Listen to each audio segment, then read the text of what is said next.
So today we have the last 4 verses of chapter 16 of the Bhagwad Gita lined up. I will start with verse number 21. Trividham narkasyedam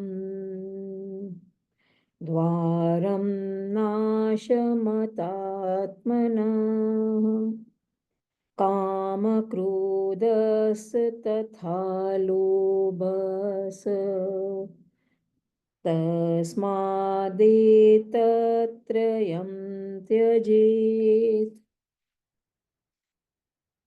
So the verse 21 translates to, these three are the gates of hell, destructive of the self, referring to that Paramatman, desire, anger, and greed.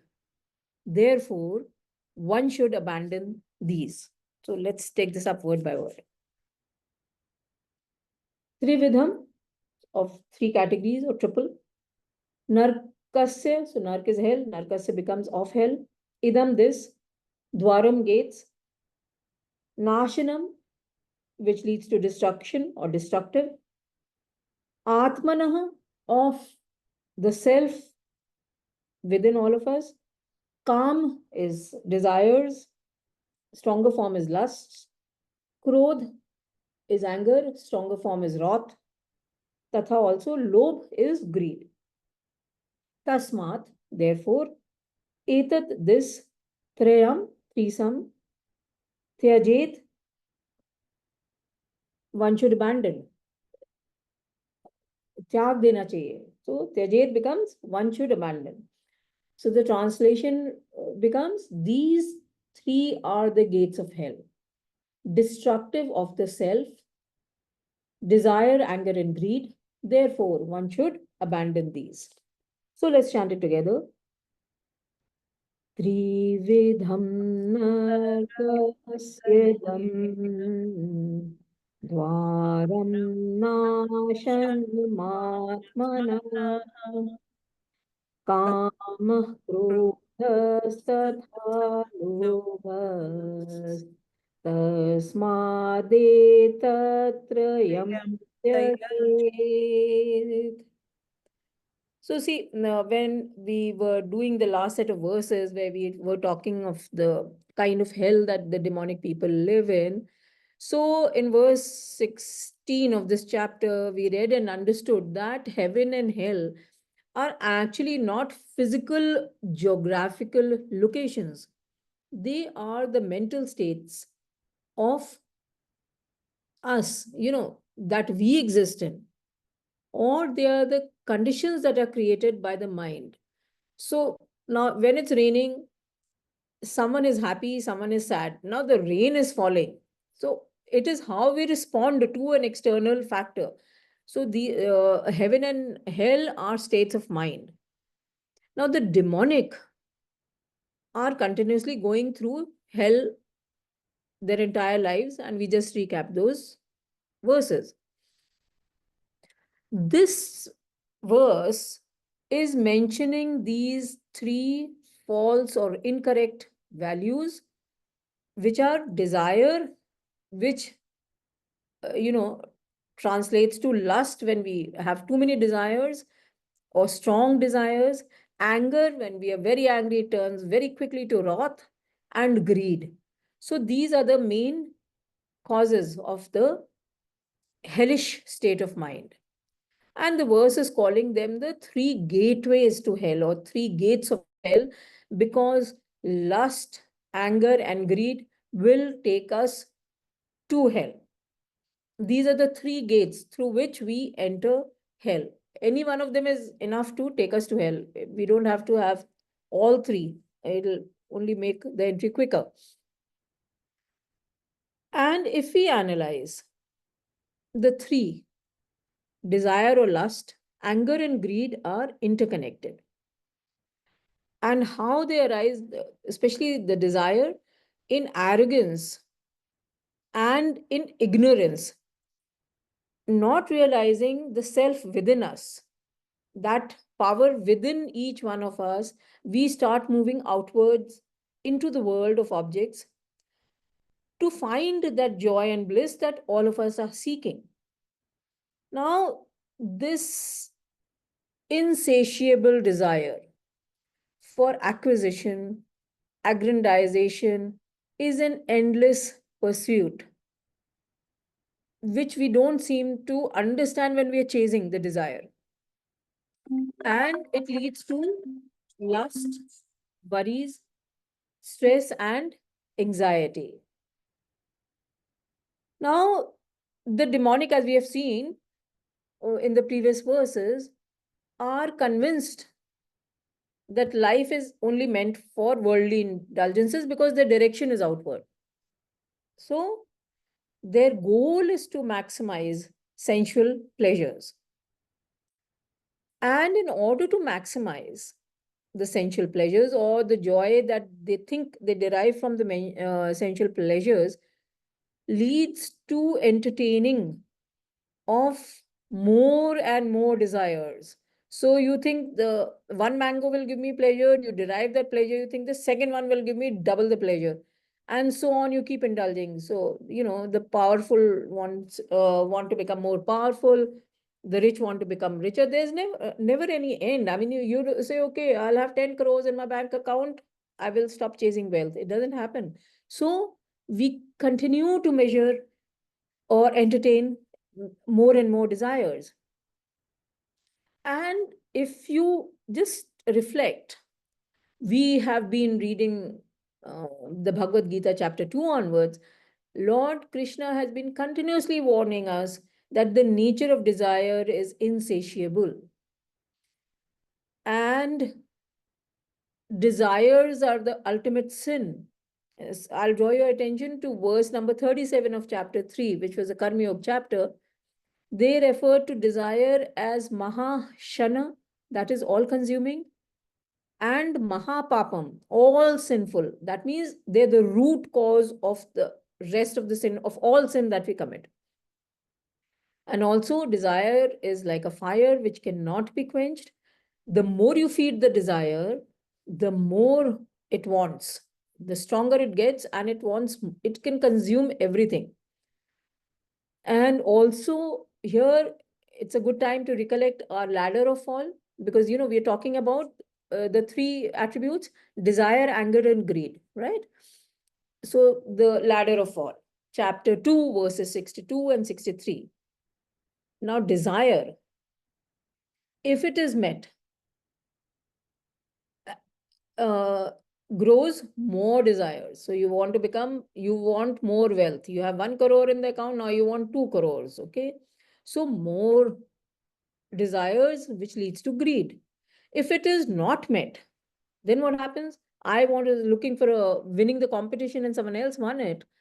I start maybe accept it for some time. Then next year it happens, I start getting angry. And that anger destroys my intellectual faculties, my discrimination. And consequently, I start doing things which I should not be doing. I lose my value system, or I forget my value system. So the root cause is the desire, which is leading us to anger and greed. So the desire is leading us to acquisition, which means that we are never satiated. The rich wanting more rich, the powerful wanting more power, and so on and so forth. And the desire also leads to enjoyment. We derive pleasure, but this enjoyment that the worldly desire is giving us is of temporary nature. So that means if you're eating that mango, you have the pleasure, or you are satiated, or you are enjoying that flavor till the time the mango is being savored or is in your mouth. Once it's over, the pleasure is gone. And also the second mango will give you lesser pleasure than the first mango. So it is fleeting and it follows the law of diminishing returns. So this was the ladder of fall that we had discussed as far back as chapter 2. So coming back to the verse here in this chapter, the demonic person does not understand the insatiable nature of these sensual worldly desires, unintelligently harbors them, and continuously indulges in them. And this indulgence proceeds following the law of diminishing returns. So the joy steadily decreases, but in the quest for more and more joy, more and more indulgence is done. And this joy, which has decreased, becomes actually zero. So if you were deriving a pleasure from, let's say, smoking 10 cigarettes in a day, you start smoking 10 packs in a day and you don't feel that kick. And after that, after turning to zero, it turns negative, it becomes harmful. By this point, it has become an addiction. So the person is now bound by their desires and starts craving for more and more sense gratification. And this is hell. This state of mind is hell. So Lord Krishna, through Arjuna, is advising us to abandon these three attributes, do a course correction, and hasten our spiritual evolution in this verse. Let's move on to verse number 22. एतेर्विमुक्तः Kaunteya तमोद्वारे स्त्रिभिर्नरः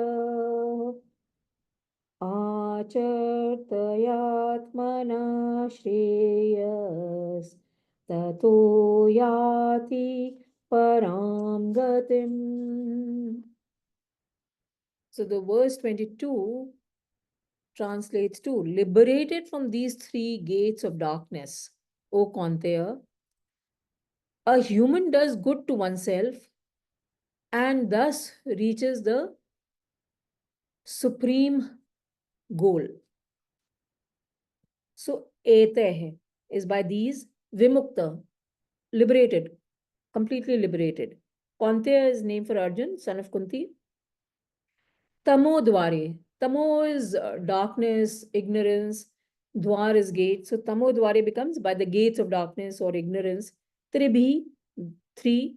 Narha is man. I translate to human. Acharati is acts. Atmana, for oneself. Shreya, good.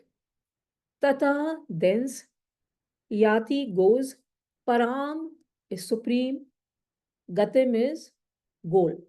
So liberated from these three gates of darkness, O Kaunteya, a human does good to oneself and thus reaches the supreme goal. Let's chant it together. Eter vimukta Kaunteya tamodvare sthir आचर्तयात्मना Shreyas ततो याति param gatim. Now, in the Bhagavad Gita, see, we are coming to the concluding chapters of the Bhagavad Gita. And so all that you have been reading is now being gelled together. And therefore, one is referencing back and forth again and again. All right. So we have read that whatever goal we set and whatever we try to achieve, I mean, so all our actions are towards that goal, that is what we get. So this is again law of causation. So howsoever we approach God, so does God satisfy us. Hence, if you look at it carefully, the onus is on us. If I am planting a mango seed and I think that jackfruits are going to grow, come out of that tree, I'm stupid. I will get mangoes. So what I'm working towards, what my actions are aligned towards is what I will get. So I will get what I'm asking for. God will grant me that. And sometimes I think I covered this bit from the Upanishads, and now that we are coming to the end of the chapter, and the Bhagavad Gita, I would like to revise this bit again, that according to the Upanishads, which are very, very terse uh, texts, they are meant for people at a very high level of spiritual evolution. So the Upanishads tell us, Kat Upanishad specifically, that at all times, in all our actions, endeavors, choices, there are two paths which are open to us, right? Shreya path, or the path that is correct. This path, the Upanishad tells us, is unpleasant in the beginning, but turns blissful later.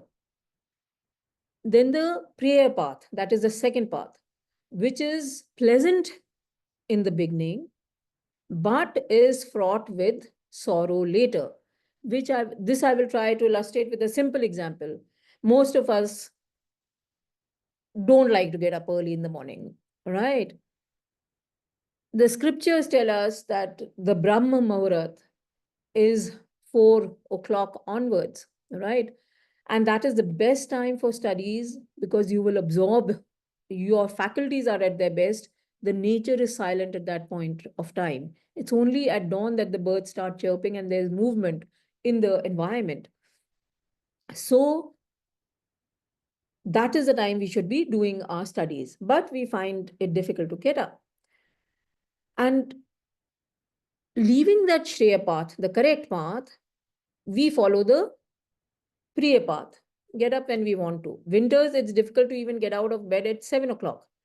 I know I have to go for the walk, but I cannot get up. So immediately it's easier to pull the quilt again over my head and go back to sleep. Priya path. Very pleasant in the beginning, but 10 months down the line, I would have become much more unfit than what I am today if I continue the same habit. The correct path would have enabled me to get up earlier. Maybe from 6 o'clock, I would have started moving towards 5, and then taking out time to at least read a few verses of the text that I am, or the scripture that I'm reading, or maybe listen to some recording or read on by myself, right? That is the correct path. So it is very unpleasant in the beginning. So from 6, you're trying to get up at 5. But this is how the paths work, the correct path and the easy path, the pleasant path. Now, most of us, given the materialistic nature and the enchantments of the world, move on the prayer path. So instead, who's going to get up at 6 o'clock, and why should I attend this session? Let me go out for a movie. Let me go to the shopping mall. So the world is giving us so much of enchantment that we are on the prayer path, the easy path, the path which is pleasant. The path, this is the path of satisfaction and of selfish desires, path of satisfaction of worldly desires. And this results in lust, anger, and greed, which is what we are talking about in this verse and the previous one, the 3 gates of hell. Right. So this is the demonic path. And Lord Krishna is telling us that we should renounce the desire or lust, anger, and greed. These are the gates of darkness. This is the Priya path. This is the demonic path.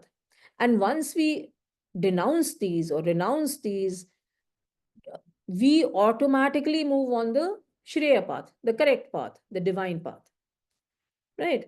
So, from a practical point of view, in the relative world, that means in the worldly world where we have limited goals, but the goals are set towards a higher cause, our life is on the correct track, the Shreya path. That is what it means, that we move on to the correct path, and therefore the person does good for oneself. This is what this verse is specifically saying. O Kaunteya, a human does good to oneself, right? And then the last bit says, and thus reaches the supreme goal. So these relative goals ultimately will give rise to that ultimate goal, which is attaining God. So, from the absolute point of view, the person will then start working towards the ultimate goal of self-realization or of oneness with God. Instead of being entrapped in that never-ending cycle of birth and death that we covered in the recap, that they are, they continuously follow that cycle of birth and death in the demonic wombs. So the three false values of lust, anger, and greed. Lust, anger, and greed are the main causes of the hellish state of our minds. And therefore, Lord Krishna is requesting Arjun, and through Arjun us, to liberate completely free himself from these three in order to reach the supreme goal. So this verse actually is the executive summary of the entire 16th chapter. So this is, I think, one of the key verses of this chapter, 22nd verse. Let's move on to the 23rd verse. I will chant. यः शास्त्रविधिमुत्सृज्य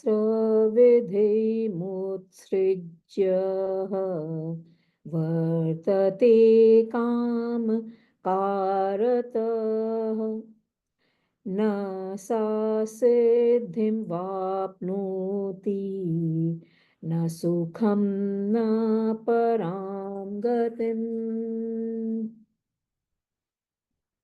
So one who casts away scriptural instructions or ordinances or injunctions acts under the impulse of desire, attains neither perfection nor happiness nor the supreme goal.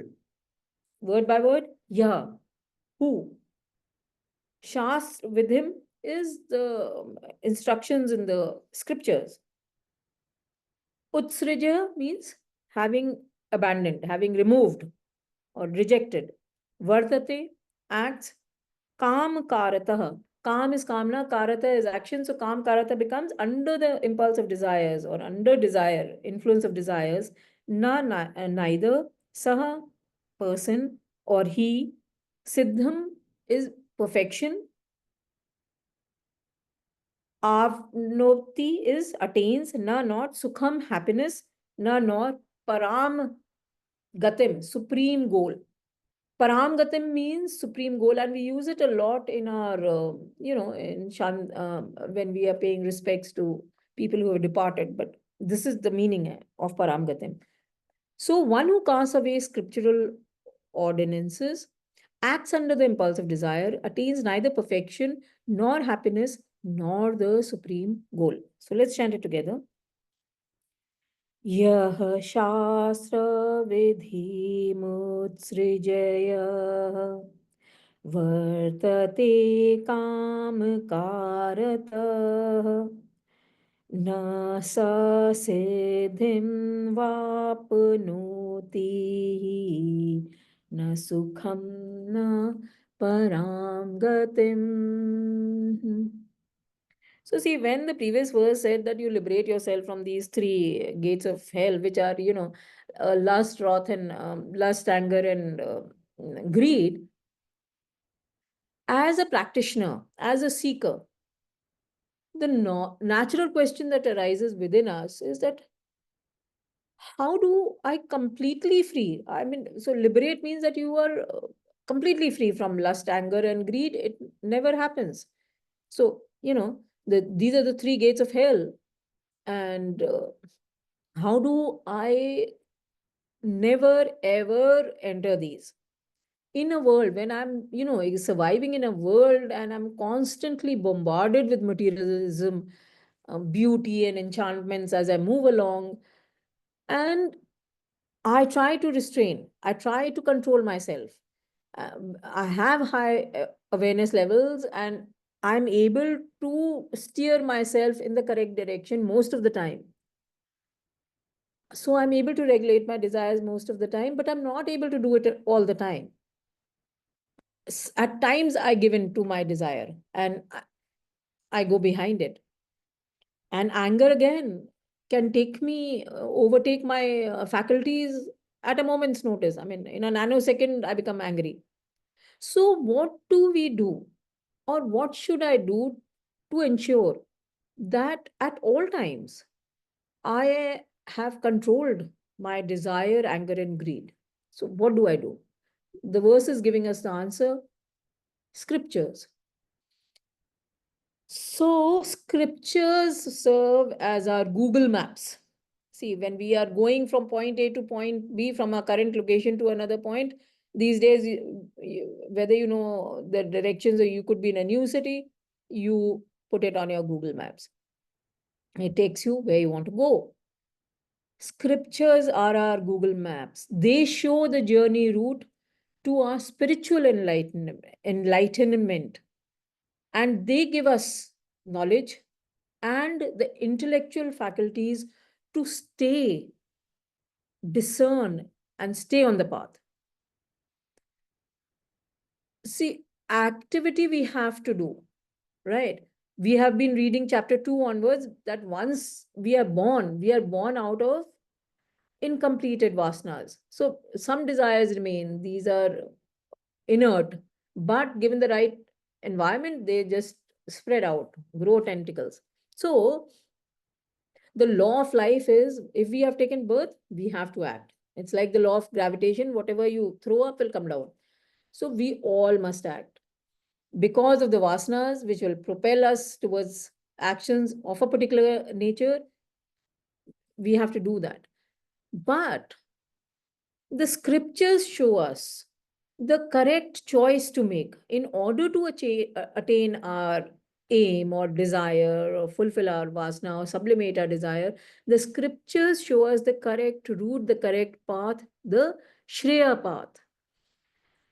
And the path to correct action, that is what the verse is referring to as Shastra Vidham, as is ordained by the scriptures or the spiritual texts. And if you analyze this, I will present two examples before you. We are reading the Bhagwad Gita. In the Bhagwad Gita, since chapter 2 itself, Lord Krishna has been underscoring the importance of doing only the obligatory duties. Right? What are obligatory duties? Something that we ought to do. For example, for Arjun, who has cast aside his weapons on the battlefield, is not doing his obligatory duty, and therefore Lord is talking to him. Because Arjun's obligatory duty on the battlefield is to fight the war. As a Kshatriya warrior and as the leader of his side, he has to fight the battle for which he's been preparing for 13 long years. So, similarly for us, at any point of time, whatever is my obligatory duty is what I should be doing. In the Bhagavad Gita, chapter 3, the Karma Yoga chapter, which even at that time I had said is the most important chapter, because we have to make the right choice, do the right action. So it had listed before us the technique of right action. And specifically, verse 9 had said that actions have to be performed in the spirit of service and sacrifice. These are the ones which do not bind us. So you remember when we did the chapter on gunas were binds. So the actions which do not bind us means they do not develop or more desires. They sublimate whatever vasanas we have. Vasanas, desires, I'm using interchangeably here. So those also go. So they don't bind us means no further desires or vasanas are generated. And therefore we become free from attachment. These are the obligatory actions. Upanishads, example 2. This they are motors, as I said, they meant for a higher level of students. They continuously talk about the two paths that I just mentioned with the previous verse, or maybe it was with with the previous verse, that the correct path, the Shreya path, and the Priya path, which is pleasant in the beginning. The Priya path is pleasant in the beginning, or as the scriptures say, it's nectarine in the beginning and turns to poison. The Shreya path is appears to be poisonous in the beginning, but turns nectarine later. The Upanishads continuously caution us to remain on the Shreya path, the superior path, the correct path. So they keep highlighting the correct route, the correct path, and by following the path which the scriptures are showing us, we will attain perfection, happiness, and move towards that param gatim or supreme goal, which is our destination. When we abandon the Shreya path, it is always under the influence of desire. The desire to sleep for 5 minutes more, one desire. Two, the desire to skip the queue and gain 2 minutes maybe.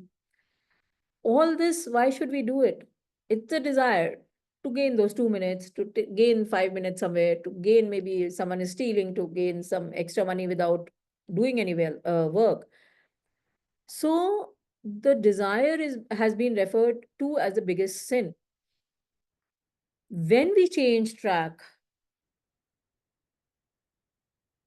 and move from the correct path to the selfish or the priya path, we will never attain perfection, nor happiness, nor God. This is what the verse is telling us. Moving on to the last verse of the day, 24th verse. Tasmat chhatras pramanam te कार्य व्यवस्थितौ ज्ञात्वा शास्त्रविधानोक्तं कर्म कर्तुं हीहारसि. So the verse translates to, therefore, let the scriptures be your authority in determining what ought to be done and what ought not to be done. Having known what is declared in the scripture, you should act here. Here meaning in the world. So let's take this up word by word. Tasmat, therefore. Shastram are the scriptures. Pramanam is actually something which will show you. So here it implies authority. Te, your karya akarya vyavasthito. So karya means what ought to be done, akarya what should not be done, vyavasthito is the determining factor. So karya akarya vyavasthito becomes in determining what ought to be done or what ought not to be done. Gyatva, having known, shastra vidhanoktam, again the same word is coming out, what is mentioned in the scriptures, karm, action, kartum is to act, to do, ihi, here, which implies the world in our current life. Arhasi is should.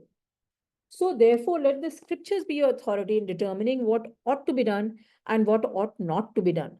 Having known what is declared in the scripture, you should act here in this world. So let's chant together. तस्माच्च शास्त्रं प्रमाणं ते कार्याकार्यव्यवस्थितो ज्ञात्वा शास्त्रविधानोक्तं कर्म कर्तुं हारहसि.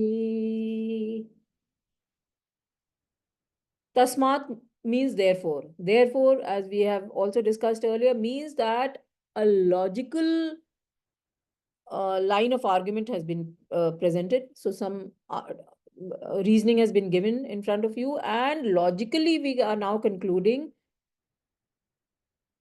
what the verse is saying. So the line of argument has led to this logical conclusion, and here we are talking of the last three verses that we started with today, that the spiritual seeker must follow the authority, the route, the direction, the instruction, whatever you want to call it, that the scriptures are telling us.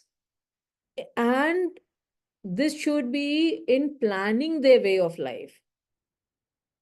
Now, there are two things that I want to highlight here. That one is when we think I have this degree in management or I have this degree in arts, it's a skill set, firstly. It is a skill set which I will barter in the world for maybe a remuneration, a better home, some better facilities. It's a trading system. So the academics that we learn in this world can be given back or traded in this world only. So the art that I make or the poetry that I write will be appreciated only in this world. So academics helps us earn a living, which is very important. But it ends at that. That is something that we should understand, that it will help me live a comfortable life. It is not telling me what my real purpose as a human being is in life. As humans, when we do the introduction at the beginning of the each chapter, the greatest thing that I have is the choice of right, choosing the right action, and that is what makes me different from rest of the creation. So the scriptures are helping us make the right choice so that we go in the right direction and become one with that God. So the scriptures are presenting before us the eternal laws and truths. They tell us what is permanent in life, what will go with me.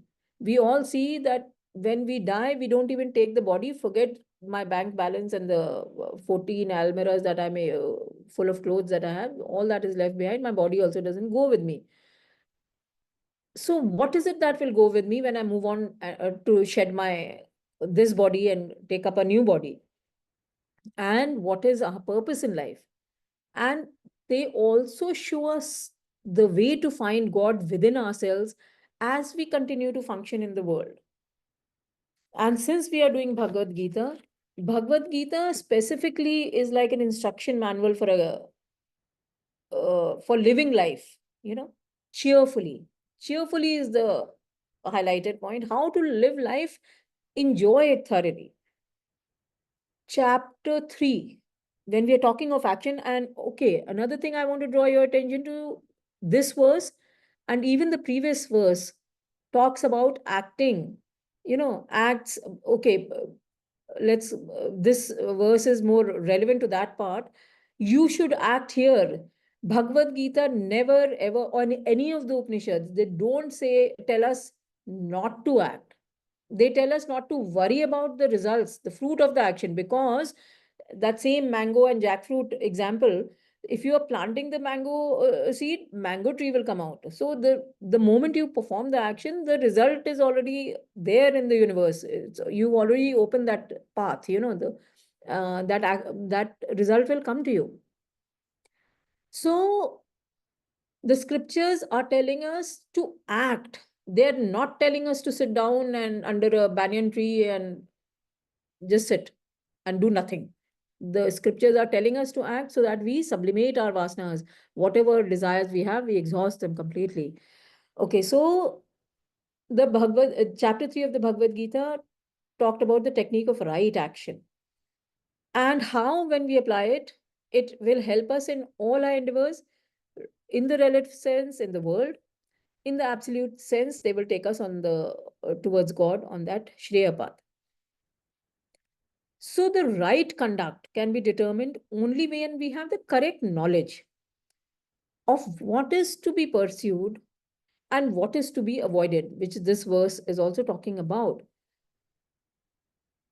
And this discernment should be there in every moment of our lives. At every moment, every choice that we make, we should be clear that this is to be chosen and this is to be rejected. Right? So in this chapter, see, earlier we had talked in various ways. In this particularly, in this chapter, we are talking it by presenting the divine and the demonic natures, which actually translate to the two paths, the Shreya path and the Priya path. Lord Krishna has already explained to us how the demonic nature leads us to a hellish existence. Now, after establishing the authority of the scriptures, because in the previous set of verses, when we were talking about the demonic people, you may recollect, he said that Lord Krishna says that the demonic people, live by casting away whatever the scriptures are advising, are guiding us, or showing it's like following the Google map, and the Google map is showing you a left turn. You say, no, no, I know, I'll take the right turn. So you're rejecting the Google map, then Google is not responsible. You will follow for, you go right and you face whatever you have to face there. So the Lord is now saying the authority of the scriptures in ascertaining the correctness of any activity, or in why it should be rejected. See, the path, that the choices that we make is more or less the same for all of us. The path is the same. We have to go attain moksha. It is not dependent on our whims and fancies. The only thing is that changes from person to person is at what level we are. So how many meters behind we are, or how many kilometers, or how many thousands of kilometers, miles behind or ahead we are on our journey. The path is the same. So the scriptures are showing us the journey route for our spiritual enlightenment. They give us knowledge and intellectual discernment. So they help us in making our choices the right choice at all times. As I've been comparing it to Google Maps, they are our Google Maps. And interestingly, wise sages of yore, of ancient time, have prepared this roadmap for us. They walk this path and they have left us pointers. They show us the priya path. Shastra Vidhanoktam is again the correct path, as instructed by the Shastras, the spiritual texts. So we must read, understand the scriptures correctly. And therefore, in our sessions, we try to stick as much as possible to the original text and not translation per se. We are going word by word on each one of these verses so that we understand what was said, what the text is saying, so that we are able to follow it. And if we don't, if we reject the scriptures and move in our own merry fashion to attain our supreme goal, it could be one lifetime, it could be 100 lifetimes, we will have to make a U-turn. We will have to come back and then move in the correct direction. So, law of life, I've already mentioned, that is the law. This is the law of life. If we have taken birth, act we must. I have also laid the importance of karma kartum hi har hasi. That means you should act here. See, most of us know the complete theory. We can quote scriptures inside out, and say that this verse says this and that verse says this. It's all theory. Very few of us are actually internalizing it or living it.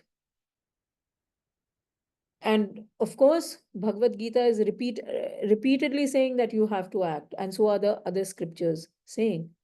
And in this verse, Lord Krishna is telling us that we should act without desire, anger, and greed, as per the technique of right action, which we had covered in chapter 3. So with that, we conclude today's session.